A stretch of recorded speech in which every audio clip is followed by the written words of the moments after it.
Buenas tardes, profesor. Mi nombre es Severo Carrera y voy a hacer la presentación del examen. ¿En qué consiste la crítica al pensador abstracto que realiza Kierkegaard? ¿La considera justa o no? ¿Por qué? Consiste en que constituye la dificultad de la existencia y de lo que existe, justamente porque el pensamiento abstracto hace abstracción de lo concreto, de lo temporal, del proceso de la existencia. En efecto, el pensamiento abstracto hace abstracción de ciertas cosas, pero hay una dificultad y esta consiste en hacer la síntesis de ciertas cosas y la idealidad del pensamiento en querer pensar esa síntesis.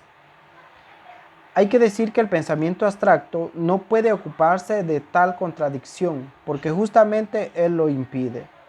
Que sea justa, no, ya que vemos que el impedimento del pensar abstracto se manifiesta precisamente en los problemas existenciales, donde la abstracción escamotea la dificultad y deja de lado, sin embargo, explicar si el individuo que existe es inmortal, nos encontramos que el pensamiento abstracto no se ocupa de ello, pero me ayuda por tanto a obtener la inmortalidad en cuanto me suprime como individuo aislado e inmediatamente me hace inmortal. O serían de otra manera cuando el pensador abstracto, sin haberse comprendido a sí mismo, no haber comprendido la relación del pensamiento abstracto con la existencia, solo sigue el impulso de su talento. La pregunta 2. ¿Cuál es la esencia del hombre y la religión según Feuerbach? ¿Qué relación tiene con esta idea de Marx y Hegel? La esencia del hombre, a diferencia del animal, no es solo el fundamento de la religión, sino también su objeto. La religión es la conciencia que el hombre tiene de su esencia. No finita y limitada, es un ser realmente finito, no tiene ni el más remoto presentimiento ni conciencia de un ser infinito, ya que la limitación de un ser implica la limitación de la conciencia. El hombre perfecto debe poseer facultad del pensamiento, la facultad de la voluntad, la facultad del corazón, ya que la facultad del pensamiento es la luz del conocimiento.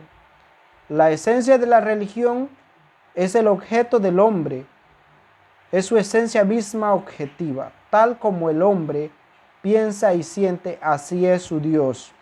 Sin embargo, la conciencia de este Dios es la autoconciencia del hombre. El conocimiento de Dios, el autoconocimiento del hombre, conoce al hombre por su Dios y viceversa. Pero si la religión, la conciencia de Dios es definida como autoconciencia del hombre, esto no lo debemos entender como si el hombre religioso fuera directamente consciente de que su conciencia de Dios es la autoconciencia de su esencia. Constituye justamente la esencia de la religión. Según Feuerbach, el hombre se inventa a Dios, es decir, lo crea a su imagen, es un invento humano con el objetivo de fundamentar y legitimar la ignorancia, el miedo que tiene el ser humano. Mientras Marx dice que la religión es el suspiro de la criatura oprimida, la religión es el opio del hombre, dice Marx. Mientras Hegel dice que la religión, para ser expresión auténtica de la realidad, no debe conservar la escisión, sino que debe articular la realidad y manifestar entre los pueblos la unidad. Si la religión es verdadera y se vincula a la realización de la libertad de los seres humanos, entonces no hay una dominación y tampoco un sentimiento según Hegel. La pregunta 3. ¿Qué es el nihilismo activo y el nihilismo pasivo y cómo se relacionan estos tipos de nihilismo con la idea del eterno retorno? El nihilismo pasivo es aquel que surge como consecuencia de la muerte de Dios y de la crisis de sentido que ésta genera. También debido a que durante mucho tiempo nuestra cultura creyó que la vida existía y tenía sentido porque algo exterior a ella se lo daba. Sin embargo, con la muerte de Dios sobreviene una crisis del sentido y del convencimiento de que la existencia es insostenible, vacía y sin sentido. La diferencia con el nihilismo pasivo no cree en ningún valor porque hay valores solo si Dios existe.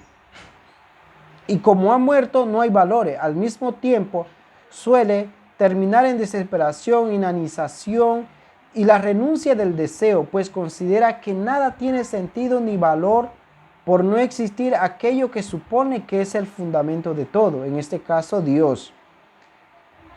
Veremos ahora el nihilismo activo, es aquel que propone la destrucción de todos los valores tradicionales que dotaban de sentido a la excelencia, principalmente la creencia en Dios, para sustituirlo por otro que inauguren un nuevo momento en la historia para la aparición de una nueva moral y un nuevo hombre.